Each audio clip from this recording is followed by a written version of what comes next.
വിനീത് ശ്രീനിവാസൻ സംവിധാനം ചെയ്ത് പ്രണവ് മോഹൻലാൽ ധ്യാൻ ശ്രീനിവാസൻ അഭിനയിച്ച വർഷങ്ങൾക്ക് ശേഷം ഇപ്പോൾ ഫാൻ ഷോ കണ്ട് പുറത്തിറങ്ങിയതേ ഉള്ളൂ. ഇപ്പോൾ 11:30 മണിയായി.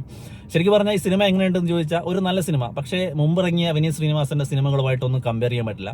ഇത് ഒരുപാട് പഴയ കാലത്ത് നടക്കുന്ന, വർഷങ്ങൾക്ക് മുമ്പ് നടക്കുന്ന അവരുടെ വിനീത് ശ്രീനിവാസൻ അല്ലെങ്കിൽ പ്രണവ് മോഹൻലാലിന്റെ ചെറുപ്പകാലം തൊട്ട് കാണിക്കുന്നുണ്ട്. അതായത് ഒരുപാട് വർഷങ്ങൾക്ക് മുമ്പുള്ള കാലഘട്ടങ്ങളൊക്കെ വളരെ കൃത്യമായിട്ട് കാണിക്കുന്നുണ്ട്. അതായത് രണ്ട് സുഹൃത്തുക്കൾ സിനിമയിൽ എന്തൊക്കെ ആയിത്തീരണം എന്ന് കരുതി ചെന്നൈയിലെത്തുന്നതും അവിടുത്തെ കഷ്ടപ്പാടുകളും പിന്നെ ഒരു ഇമോഷണൽ ഡ്രാമയിലൂടെയൊക്കെ കടന്നു പോകുന്നതാണ് ഫസ്റ്റ് ഹാഫ്. ശരിക്കും പറഞ്ഞാൽ ഫസ്റ്റ് ഹാഫ് കുറച്ച് വലിച്ചു നീട്ടുന്നുണ്ടോ എന്ന് നമുക്ക് തോന്നിപ്പോകും. കാരണം ഒരുപാട് ലെങ്ത് ഉണ്ട് പടത്തിന്. 2.25 മണിക്കൂറാണ് ഈ സിനിമയുള്ളത്.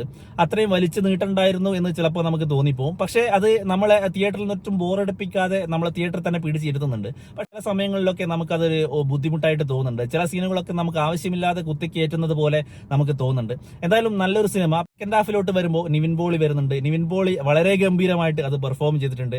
അധിക സീനുകളൊന്നും ഇല്ലെങ്കിലും നിവിൻ പോളി കാണിച്ച സീനുകളൊക്കെ തിയേറ്ററിൽ നല്ല കയ്യടിയായിരുന്നു. കാരണം അത്രയ്ക്കു ഗംഭീരമായിട്ടാണ് നിവിൻ പോളി അത് അവതരിപ്പിച്ചിട്ടുള്ളത്. കാരണം നിവിൻ പോളി ഇപ്പോൾ സമൂഹത്തിൽ അനുഭവിച്ചുകൊണ്ടിരിക്കുന്ന അല്ലെങ്കിൽ കേട്ടുകൊണ്ടിരിക്കുന്ന ഒരുപാട് ചോദ്യങ്ങൾക്കൊക്കെയുള്ള ഉത്തരം, അതായത് വളരെ ഗംഭീരമായിട്ട് കോമഡിയുടെ രൂപത്തിൽ അത് അവതരിപ്പിച്ചിട്ടുണ്ട്. ശരിക്കും പറഞ്ഞാൽ നിവിൻ പോളിയെ തിയേറ്ററിൽ കാണിക്കുമ്പോൾ തന്നെ നല്ല കയ്യടിയാണ് ലഭിക്കുന്നത്. കാരണം അത്രയ്ക്ക് ഗംഭീരമായിട്ടാണ് നിവിൻ പോളി അവതരിപ്പിച്ചിട്ട്. ശരിക്കും പറഞ്ഞാൽ ഫസ്റ്റ് ഹാഫിൽ ഈ ദാനിന്റെയും പ്രണവിന്റെയും ഒരു പെർഫോമൻസ് ഉണ്ടല്ലോ, ഈ ഇമോഷണൽ ഡ്രാമ മറ്റു കാര്യങ്ങളൊക്കെ കൊണ്ടുപോകുന്ന ആ ഒരു പെർഫോമൻസ് വളരെ ഗംഭീരമായിട്ട് ഫസ്റ്റ് ഹാഫിൽ ഇവരാണ് കൊണ്ടുപോയതെങ്കിൽ സെക്കൻഡ് ഹാഫ് ഫുൾ സ്കോർ ചെയ്തിരിക്കുന്നത് നിവിൻ പോളിയാണ്. സെക്കൻഡ് ഹാഫ് മുഴുവനായിട്ട് നിവിൻ പോളിയാണെന്ന് നമുക്ക് പറയാൻ പറ്റില്ല. പക്ഷേ ഒരു 20 മിനിറ്റോളം, ഒരു 20-25 മിനിറ്റോളം നിവിൻ പോളി നിറഞ്ഞാടുന്നുണ്ട്.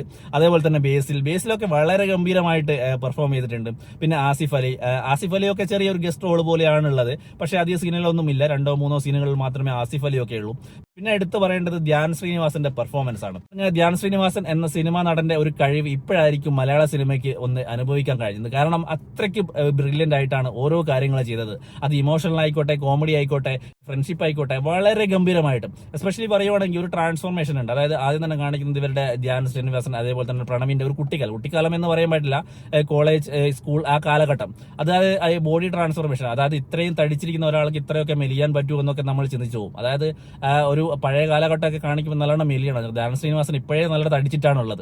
അപ്പോൾ പെട്ടെന്ന് ആ ഒരു കാലഘട്ടത്തിലേക്കൊക്കെ കൊണ്ടുപോകുമ്പോൾ നമുക്ക് ഒത്തിരി ബോറായിട്ട് അത് കാണിക്കുന്നില്ല. അതേപോലെ തന്നെ എടുത്ത് പറയേണ്ടത് പ്രണവും അതേപോലെ തന്നെ വളരെ ഗംഭീരമായിട്ട് അവനെ അഭിനയിച്ചിട്ടുണ്ട്. സെക്കൻഡ് ഹാഫിലോട്ട് വരുമ്പോൾ എനിക്ക് പ്രണവിന്റെ ആ ഒരു മേക്ക് ഓവർ എനിക്ക് പേഴ്സണലി ഇഷ്ടപ്പെട്ടില്ല.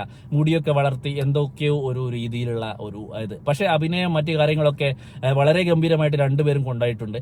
ശരിക്കും പറഞ്ഞാൽ ഇവരുടെ ഈ ധ്യാൻ ശ്രീനിവാസന്റെ പ്രണവ് കോംബോ നന്നായിട്ട് വർക്കായിട്ടുണ്ട്. അവരുടെ ബോണ്ടിങ് നമുക്ക് സിനിമയിൽ കാണാൻ പറ്റുന്നുണ്ട്. ആ ബോണ്ടിങ് ഇല്ലെങ്കിൽ ഒരിക്കലും ആ ഒരു സിനിമ വിജയിക്കില്ല. ശരിക്കും പറഞ്ഞാൽ ഈ ഒരു തിയേറ്ററിൽ പോയിട്ട് നമ്മൾ കാണേണ്ട ഒരു സിനിമ തന്നെയാണ്. പക്ഷേ വിനീത് ശ്രീനിവാസന്റെ മുമ്പ് ഇറങ്ങിയ സിനിമകളുമായിട്ടൊന്നും നിങ്ങൾ ഒരിക്കലും ഇത് കമ്പയർ ചെയ്യരുത്. ഫുൾ ടൈം എന്റർടൈൻമെന്റ് ആയിട്ടുള്ള ഒരു സിനിമയല്ല.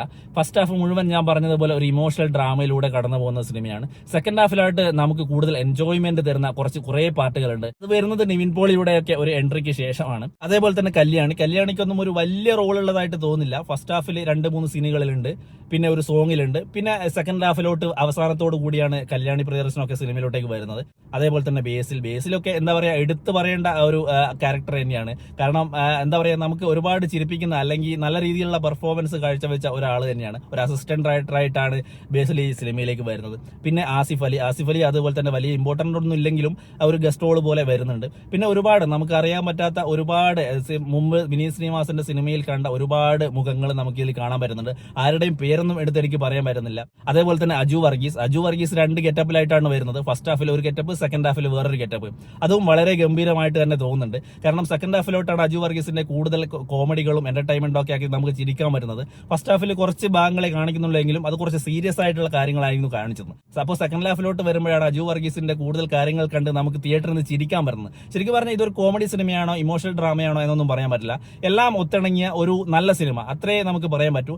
ഓവറോൾ പറയുവാണെങ്കിൽ ഒരു നല്ല സിനിമ, ഫാമിലി ആയിട്ട് പോയി കാണാൻ പറ്റുന്ന ഒരു നല്ല സിനിമ. പക്ഷേ 2.25 മണിക്കൂർ ഉണ്ട് എന്നുള്ളതാണ് ഒരു കാര്യം. കാരണം ചില സമയത്തൊക്കെ വലിച്ചു നീട്ടുന്നുണ്ട്. അതാണ് ഒരു മെയിൻ പ്രശ്നമായിട്ട് എനിക്ക് തോന്നിയത്. ബാക്കിയെല്ലാം ഓക്കെയാണ്. എല്ലാവരും തിയേറ്ററിൽ പോയി തന്നെ സിനിമ കാണുക. കണ്ടതിന് ശേഷം നിങ്ങളുടെ അഭിപ്രായം എന്തായാലും കമന്റ് ചെയ്യാം.